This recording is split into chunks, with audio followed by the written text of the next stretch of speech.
I am so excited. I just had a pre-conversation with my guest, and I'm so excited to introduce you guys to Renee Warren, and I'll tell you why I'm excited in a moment. But let me give you background. She's an award-winning entrepreneur, angel investor, author, speaker, and founder of We Wild Women, a PR agency revolutionizing how female-led businesses shine in the media spotlight. Now, when I'm going to finish reading this, then I'm going to explain why I have an entrepreneur and a PR person on the new method. Some of you are like, what the heck does this have to do with me? But hang tight. Renee is not just a leader, she's a visionary in innovating how women can achieve unprecedented visibility and success. Maybe I should wear my glasses next time. As host of the top-rated podcast, Into the Wild, make sure you go listen to that podcast, Into the Wild. She interviews successful entrepreneurs, sharing actionable, authority-building advice from those who have successfully done it before. And I met Renee because I was a guest on her show, and she agreed to be a guest on my show. And the thing about Renee, so for those of you who have a business and need PR, by the end of this, you're calling Renee and you're hiring her. So that's the done deal. But for those of you who are like, why am I here? I don't have a business. You're still going to listen to Renee. And then you're going to want to have other people work with her because her thinking is our thinking. So I'm so excited. Welcome, Renee. Welcome to the new method. Thank you. I'm so excited, Dr. E. Maybe I should be like Dr. R or something. Yeah, you should be Dr. R. I love that. Dr. E, Dr. R. Dr. R. Great. That's the question. She was very like, how do you do PR for your clinic? Really, we're not talking about that. We're not talking about that. No. Not talking about that. So most of my audience was primarily female, usually around 45 to 65 with some outliers, and they're struggling with their health, which is why they came to me. And health comes in many forms, right? So you have physical health, we have mental health, and all of it ties together. I do a whole thing about the gut brain. But you recently had an experience that I want you to talk about where you really saw that entire connection coming through. So yeah, walk us through that. Okay, we're just going to jump right into it. Yeah. A month ago today, I had a procedure done that I've been thinking about doing for 30 years and spent the last 5 years doing in-depth research, calling doctors, figuring out what's the best thing to do, the best person to talk to, and if this is something I really want to do. So I had rhinoplasty done. And I kind of hid it from people. I hid the self-consciousness I had about my nose and my face. I didn't even talk to it about my husband, really. And I said to one day, I was like, I want to get my nose done. He's like, but you're beautiful the way you are. It's like the worst thing you can say to anybody that wants to improve a thing. I'm like, yeah, I get it. This is just the one thing I want to fix. So anyway, we agreed on a date, found an incredible doctor, and paid for it. And now the work came that I actually had to tell people near and dear to me that I was going to get this done because they're going to look at me and be like, you look different. It happens. What did you do? And so I told some close friends, I think people that it really mattered that they knew before they found out on social media. Everyone was super supportive and I was so shy to tell them. And they're like, go, you do you, Renee, this is amazing. And I was scared to share it with my parents. So my parents are 78-ish, 79 years old. They've been married for over 50 years. It's like beautiful childhood, beautiful relationship. I admire them. And I did not want to offend them or insult them by saying I'm going to go get a nose job. So I called out my mom. This was 2 days prior to the surgery, even though I knew I was already doing this and had known for 4 months at this point. So I called her up and she's like, oh, Dad's at the gym. He's not home. What's up? And then we kind of talked about this date in August that her and Dad wanted to come and visit us on the West Coast. And I said, you know what, Mom, the reason for my call is this. On Tuesday, I'm going to get a nose job. And I was like, my whole body tensed up. Like, oh my gosh. And then she goes, oh, okay. Well, when? And what's the recovery like? And is Dan bringing you? Like, yeah, yep. The mom. And then she goes, so about those dates in August. So your dad and I were thinking, I go, what, Mom? I just told you what I was doing. She's like, yeah, I heard you. I'll have your father call you when he gets home. An hour later, my dad calls, the exact same thing happened. And then he called me back a couple hours later saying, hey, just I want you to know, your mom and I were talking about this. And we both thought, this is something that we thought you'd get done sooner. Wow. And not because they thought I had an ugly nose, but because they just know who I am and was like, they were shocked that this. I was like so relieved. But then I'm like, was I overthinking this? Yes, I was. So I go to Facebook because Facebook is more of like a closed community. I pretty much know everybody that's a friend on there. And I share the story about why I'm doing this. And I actually share the story. I remember this day. It was in 7th grade. And I had this little falling out with a friend. And there was like 2 guys that had a crush on this friend. And they were standing up for her. and they started making fun of my nose. And at this point, I had never actually looked at my nose in the mirror and thought it was anything substantial, but apparently it was big, according to them. According to them. His name was Mike, and the other guy's name was Dean, and I'll never forget them. All right, Anyway. Mike and Dean, we're coming for you. The whole new method community is coming for you. Oh, Mike and Dean, you guys watch out. So anyway, yeah, then I just built this complex around my nose. And for so many reasons, like, I'll just put it off. Like, I looked into it, then I put it off. I went to see doctors, and I called doctors, and I got all these renderings done, and then I put it off. Finally, I was like, why am I stalling? What am I resisting? Why am I avoiding the thing I want to do for me? Why is everybody else's opinion so important right now? And they didn't matter, because when I posted that story on Facebook, you would not believe what happened. Not a single person said anything negative. Matter of fact, I got phone calls, text messages, DMs, emails from people saying, thank you so much for your vulnerability and sharing. I don't know if you knew, but I had 3 nose jobs. And I'm like, I did not know. And then the earlobe surgeries, the tummy tucks, the breast implants, all these people started to admit in private the things that they had done. Wow. I was thinking, I'm the only person in the world that's ever going to get a rhinoplasty. No, so many people have had stuff done. And I mean, we can talk about how that was created in society and all this stuff. Part of me was, I didn't want to share this message that I was like upholding the patriarchy's ideal on perfectionism. And I was like, no. I wasn't doing it for Mike or Dean. I was doing it for me. And let me tell you, the moment I woke up in recovery and the nurse looked at me and she handed me a popsicle, which was the best tasting thing I've ever had in my life. I know it's the best thing in the world. Yeah. Blood draining from my face, swollen, just high as a kite. I was like, wow. It was like an elephant lifted from my shoulder. I did this thing. The moral of the story is, other than a nose job, where else are we all facing this resistance, this avoidance? Where else in my life? I was like, holy crap, 30,000 foot view. Where else is this showing up in my life? Because that was a perfect example. So here's what happens is, when we want to do this thing for ourselves, women especially tend to overthink it. And we think of all of these contingencies, plan A to Z. We've got it figured out. We know that if an earthquake comes, we are ready. We have everything packed. We're good to go. Men are scrambling. The problem is that when you create undue stress, we all know this causes physical problems. So I was getting indigestion. I was getting hot flashes like I was going through perimenopause, and I'm only 42. So I knew this may have been a little bit early. I stopped getting my period. And I'm like, maybe it's an age thing. 2 days before my surgery, after the world knew I was getting it, every symptom vanished. Gone. Wow. On my period, hot flashes gone, headaches gone, indigestion gone, just gone. The weight of that worry and the anxiety was causing me all that physical stress. Oh my God.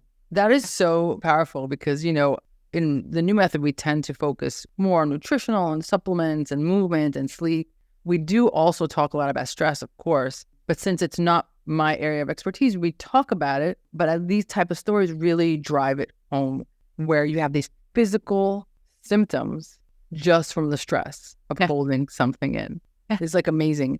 And, you know, so much of what you said resonated, and we're going to talk about it, but you know, you reminded me when you told me the story about I actually never shared what I'm about to share, like on air. So you reminded me when you told your parents getting a nose job is when I told my best friend that I was gay.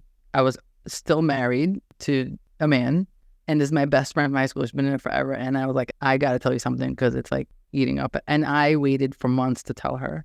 And she's like, and I'm like, I'm gay and I'm gonna get a divorce. And it's like, I'm literally never told anyone the story. Now I'm sharing it on air. You just reminded me because maybe this will make somebody else feel powerful. Yeah. She's like, so what are we getting for breakfast? And I'm like, Rena, Tacos, obviously. But like, what? Why did you not hear what I just told you? And she's like, ugh, who isn't gay? Enough already. And she was like, and it was like, and that was it. Yeah, awesome. What a great best friend. And it was like, what? Like the whole universe like lifted off of my shoulders. It's amazing the stories we tell ourselves. It's amazing that, you know, most people don't care. And when they do care, they forget about it 2 minutes later. They don't care. And they're like, fine. And if they love you, they're like, great, you're finally doing your thing. Amazing. Yeah. And also, she probably already knew. Most people already know.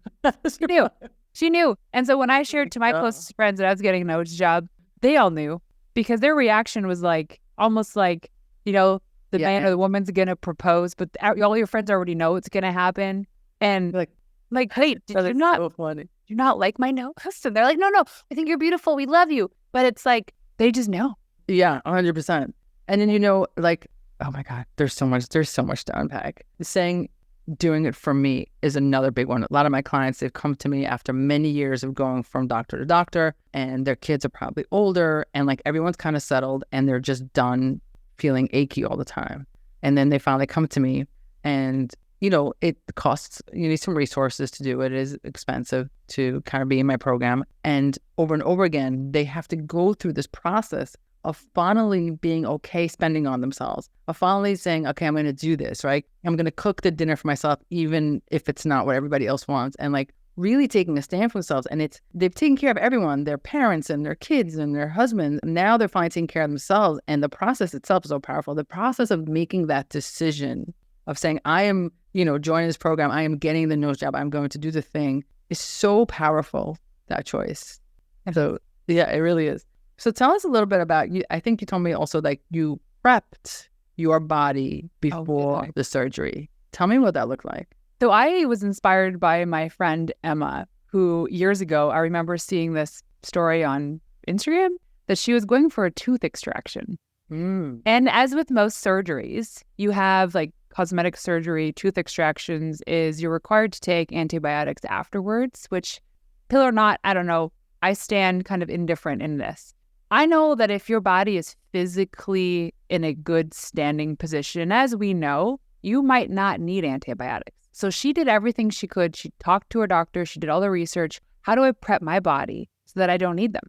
Nice. So she did everything. She was like a month prior, she was doing all these like detox, and it was not easy, but she felt good. So she didn't have to take the antibiotics because she was doing all the protocols so that her body had no inflammation and all this stuff. So I was like, I want to do that. Not because I don't necessarily want to take the antibiotics. I did end up taking them, but I think that'll help expedite my recovery. It makes a lot of sense. And so I did that. Yeah. Months leading up to it, I started every day. There was a little something extra, like no booze or no this or no sugars. And then when I went into surgery, you also have to fast before going in, which is probably the hardest part of all of this, was the fasting, because I couldn't even drink a sip of water for like 12 hours, and that was tough. So my body was prepped and ready to go. So I would say, and in terms of recovery, I'm probably a week faster than the average person. Sure. And even post-surgery, and all surgeries are different too. Some people are more extreme, so it's actually a longer recovery process, all this stuff. But I had like all the right things lined up. So my recovery was quite fast. And I would say my bruising and swelling was gone almost after a week. And no, that's absolutely amazing. I love that. And when I have people who working with me and they need any type of surgery, the prep before the surgery is a big deal, right? There's a reason why in primary care, I still practice primary care every Monday. There's a reason why patients need surgical clearance before they go for surgery, right? So the average person, then we'll get to kind of what you did, but the average person, what we're clearing them for is, can they survive the surgery? Or can their heart handle it? Are they diabetic? And there's times where like people's diabetes are out of control and you're like, I really don't think you should get this surgery because you're never going to heal. So there are certain parameters in conventional medicine that we recognize that this is probably not a good candidate for surgery. And then when you put it on the plate of risk reward, like, is this, you know, obviously if it's life-saving, you're going to do it, but sometimes not everything it needs immediate attention. So like the model of taking a look at the human and saying, is this are you going to likely, succeed with the surgery already exists, but it only looks for pathology. Like, are you sick? And what you did, which is exactly everything in my world, is like, am I well enough? Like, I know I'm not sick, but did I optimize myself? It's like, I know I'm not going to die from this surgery. I don't have diabetes. I don't have high blood pressure. My heart's working well. But did I optimize myself enough to get through the surgery? And I love that. It was intuitive for you, but it's something that I try to confer to my patients all the time. Like, if you are diabetic, of course, get it under control. But for my people at the new method, it's really like exactly what we did. Like, this is the time to double down. There was absolutely no drinking 30 days before. And like, this is the time to make it perfect. And you are not wrong. You 100% shortened your downtime. Oh, yeah.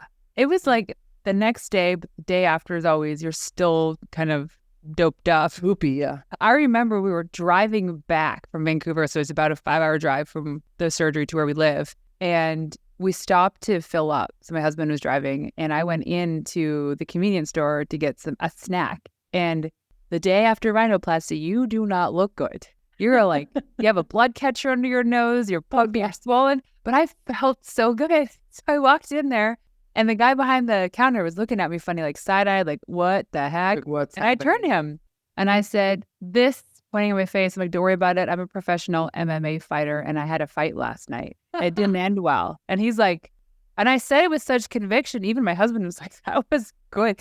He looked at me like, now like, he's ready to Google my name. And then I said, no, I'm joking. I got my nose done. And my nose down. He's like, oh, that was just saying it now. That was a better story. I might just go with that. Oh, that's a good one. The day 2 and 3 sucked.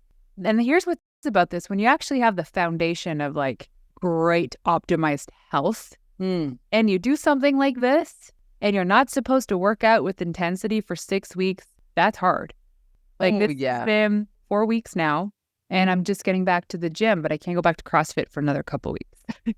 Yeah, that is hard, but also taking that for yourself is really important. There's a lot of healing. That's a hard one for people who like to move. Yes, and not have the move is hard. Well, the movement was key.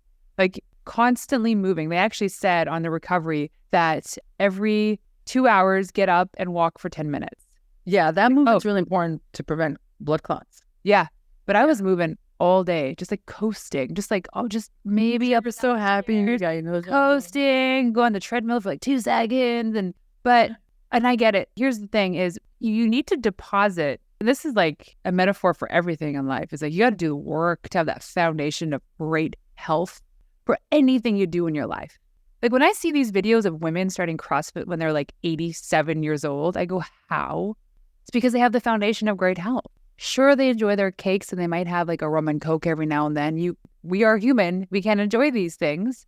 But that through line is like, figure your crap out, get the foundation of health so that you can be so epic and live an amazing life, have the most incredible health span.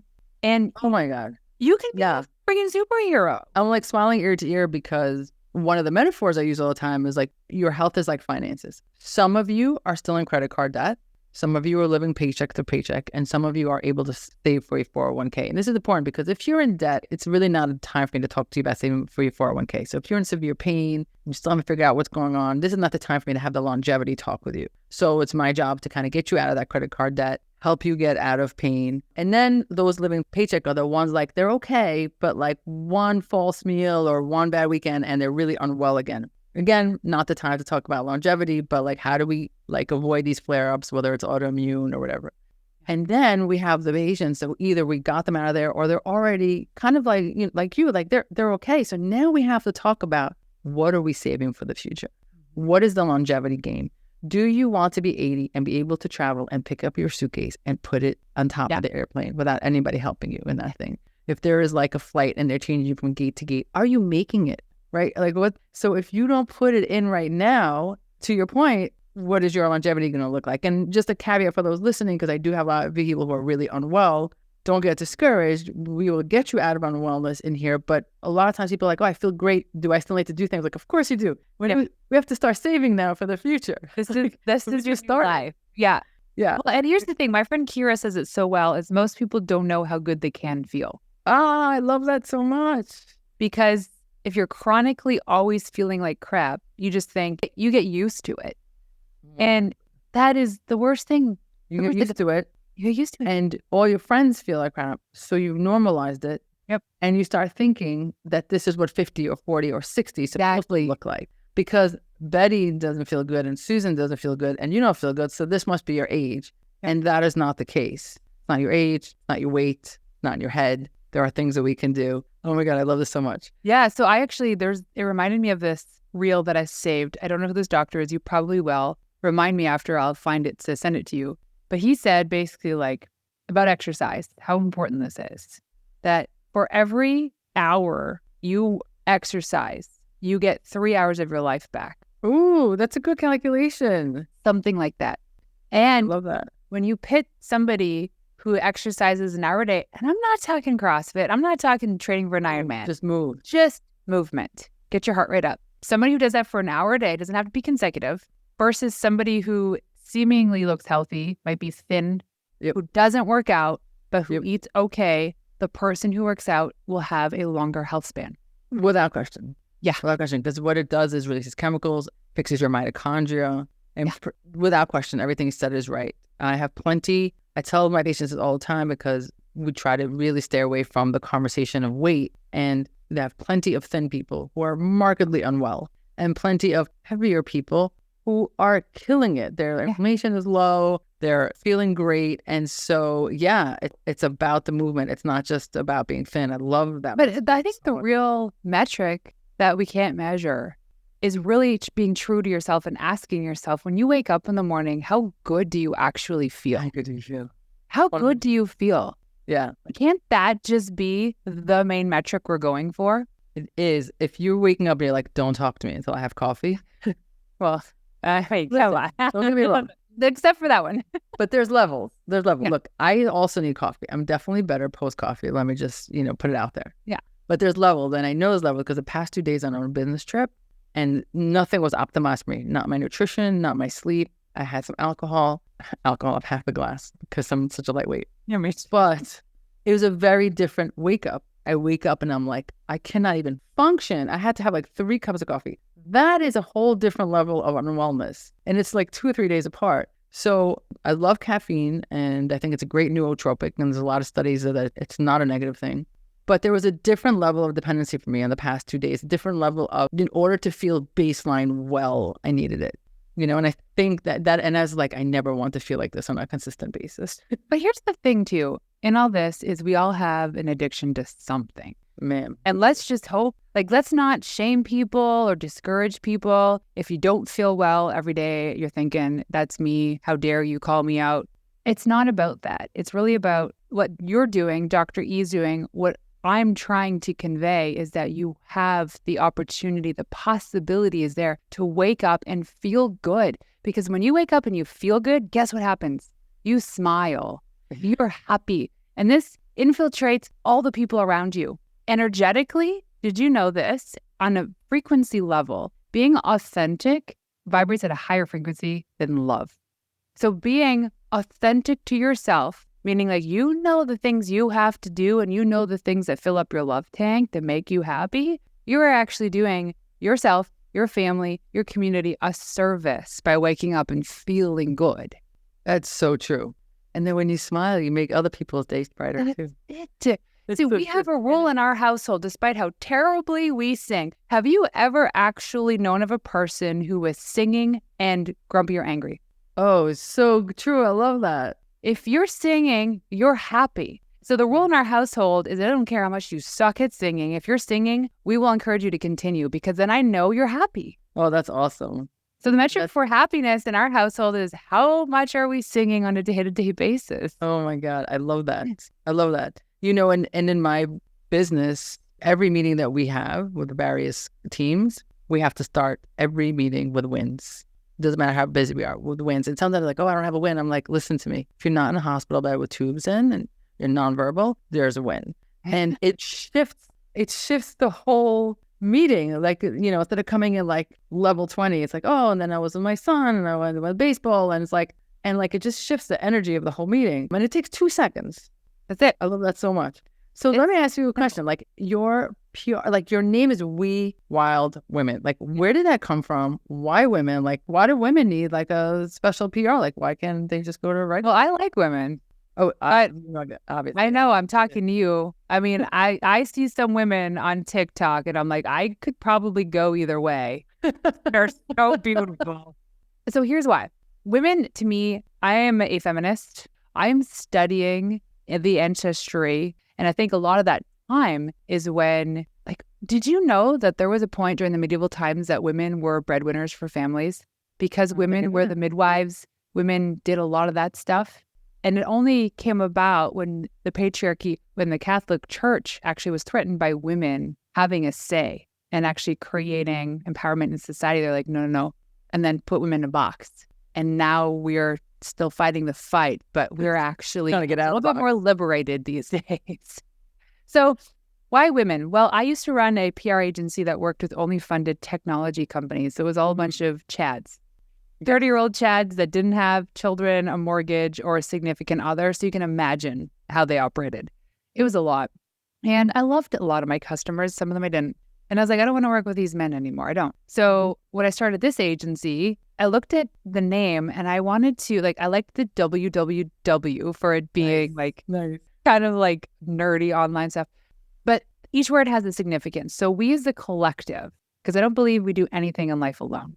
And I really am adamant about bringing back the village. So the idea of bringing back the village. Do you know this, that even back in the medieval times, men spend more time with their families now than they ever have in history. But women knew also, like, the village was, if you had a kid, it was also my responsibility to help raise that child. It's not just you. So women actually got rest. And we don't have that now because we are expected to do it all and also look good and feel good while we're doing it all. Like, come on. So that was the collective. Now the wild is like being bold, audacious, doing things that like a contrarian. Like we're going up against the patriarchy, and not in a bad way, but in a way that's like, hey, we are all so awesome. We just happen to have a vagina. Oh, and by the way, we give birth. We create life. And then women is like, that's who I like to work with. Different energy. It's different energy. I love that so much. The collective is really important. You know, like once a week, I have this live for my GameChangers where they could just hop on. It was initially set up just so they could ask me questions and have access to me every week. And it's a community. And sometimes someone will ask a question and the other women are answering. And there is like a sense also of like normal, like if they fall, they pick each other up and it's okay. And this is how I do it. And what do you think about that? And there is and these women do not know each other. They're from all over the country. There's such an automatic collaboration. Like, we got you. We don't know you, but we got you. You know, like it is something. How we nurture. I mean, you go to a hospital, right? And say you have a hospital stay for any length of time. Who are the people that you remember that helped you? The nurses. Exactly. And the nurses are predominantly women. They're gay men. Correct. Right? And then the doctors are mostly men. But correct. Because women it's just part of our DNA to nurture and care and support. And it's not like just men are worse. It's just that we have it in us. Different. It's just so different. There's a collaborative gene in there. Yeah. Like, I mean, think about even your community. I remember a story not that long ago. My friend Jacqueline knew that my husband was traveling a lot. Our house manager, who's an incredible person, was gone for over a month. And I had to run my business, do all the things that she would do, plus manage the house. And I was like, I got this. Anyway, it got crazy. So she called me up a month prior and she's like, hey, are you free on this Friday? And I said, well, I have the kids. And she's like, no, you don't. Ryan, so her husband, is going to take your boys, because they have boys similar age, and they're going to go do boy things, hockey stuff. I'm going to take you and we're going to go do something. We're going to go on a date. And I was like, oh my God, like nobody does this. Yeah, I go, I felt guilty. She goes, don't worry. He wants to do this. We went and made pottery. Then we went out for ramen and we hung out. And that was probably one of the most beautiful gifts I've received in so long, is another woman recognizing the overwhelm in my life and just doing something like that. Yeah, that is beautiful, that recognizing. And then of course she was wise enough to put that whole thing together. Yeah. She's like, what do you want to do? I'm like, I don't want to just do the cliche, like go out for dinner. Let's go rock climbing or do like pottery or eat. I love that. Yep, we got this. That is so good. That's the village. That's the village. But back in the day, that would be a daily occurrence. Yeah, like I got you, you got mine, we'll do it together. That's so good. Like a lot of sister wives. Okay, me. That's what I need to do. That's a whole different podcast. Yeah, well, maybe part two. So tell me, like, oh my God, I could talk to you forever, but in interest of your time, is there a message or something that you want to leave my audience with? And I love that we took, someone seemingly in PR to do with this, but yet everything to do with this, your entire experience is it's all of our experience. It's the we collective, back to we collective. What advice do you recognizing that? That's like, let's double click on that for 1 second. Okay. Your experience is other people's experience because they're experiencing it through you. Right? Yes. So like you're standing here, we're sitting here and we're talking, we're experiencing this, but then we have listeners experiencing it. Yeah. They might take something away from this to make their life better. So then guess what happens?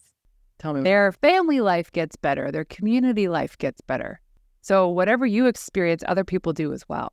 So I love that because it's, like the ripples in the, through the Butterfly bottom. effect. Yeah. You know, it's amazing. Like a lot of times I know I told you, I'm going to give you a moment to think of your advice, but I put a lot of content as do you podcast and I forget about it. And then I'll read comments because the comments sometimes come with an email. This video changed my life. This video gave me hope. This video. And you're like, you can't even imagine the ripple effect sometimes of the things that you say, as long as you stay positive. Thank you for pointing that out because you're right. Like that experience in that moment, I was just sharing a podcast and then 6-7 months later, that changed someone's life. So yeah. Yes. And that's just the person that told you that. Can you imagine all the people that never said anything? But never said anything. Yeah. I know it's so true. So What message. advice do you want to give our women? So I like to end on this. I have a favorite quote that I paraphrase by Stevie Nicks. She says, if you are gracious, you've already won the game.